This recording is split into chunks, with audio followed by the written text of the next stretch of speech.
Bacaan liturgi Senin 28 Februari 2022, Hari Biasa Pekan Biasa ke-8. Bacaan dari surat pertama Rasul Petrus. Saudara-saudara, terpujilah Allah dan Bapa Tuhan kita Yesus Kristus.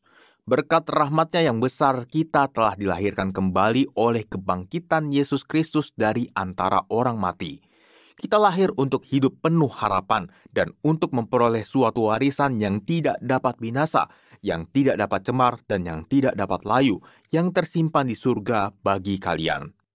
Kuasa Allah telah memelihara kalian karena iman, sementara kalian menantikan keselamatan yang telah tersedia, yang akan dinyatakan pada zaman akhir. Bergembiralah akan hal itu, sekalipun sekarang ini kalian harus berduka cita sejenak oleh berbagai-bagai pencobaan.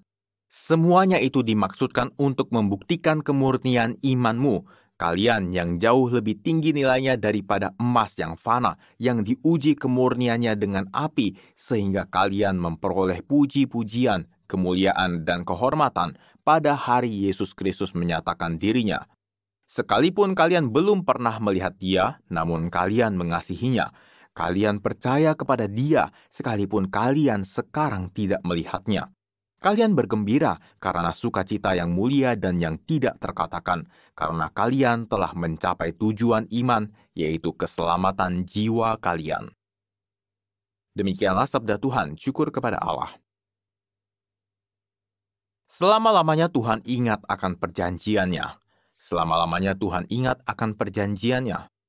Aku bersyukur kepada Tuhan dengan segenap hati dalam lingkungan orang-orang benar dan dalam jemaat. Besarlah perbuatan-perbuatan Tuhan, layak diselidiki oleh semua orang yang menyukainya. Selama-lamanya Tuhan ingat akan perjanjiannya. Kepada orang takwa diberikannya rezeki, selama-lamanya Ia ingat akan perjanjiannya. Kekuatan perbuatannya Ia tunjukkan kepada umat-Nya dengan memberikan kepada mereka milik pusaka para bangsa.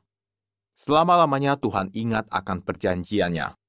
Ia memberikan kebebasan kepada umat-Nya. Ia menetapkan perjanjian untuk selama-lamanya. Kudus dan dahsyatlah namanya.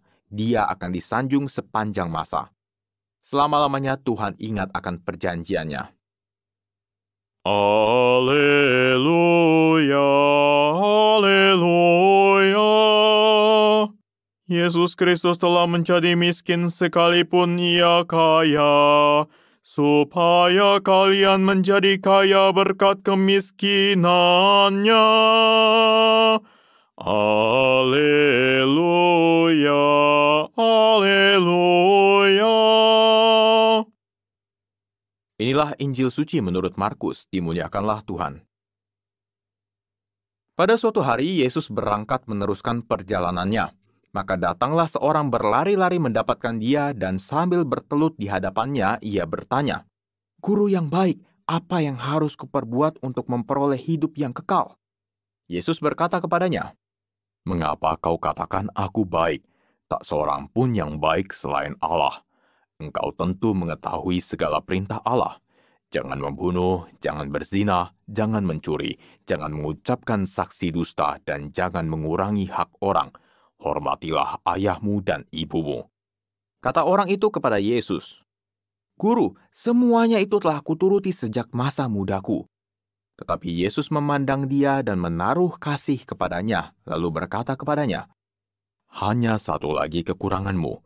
Pergilah, juallah apa yang kau miliki dan berikanlah itu kepada orang-orang miskin.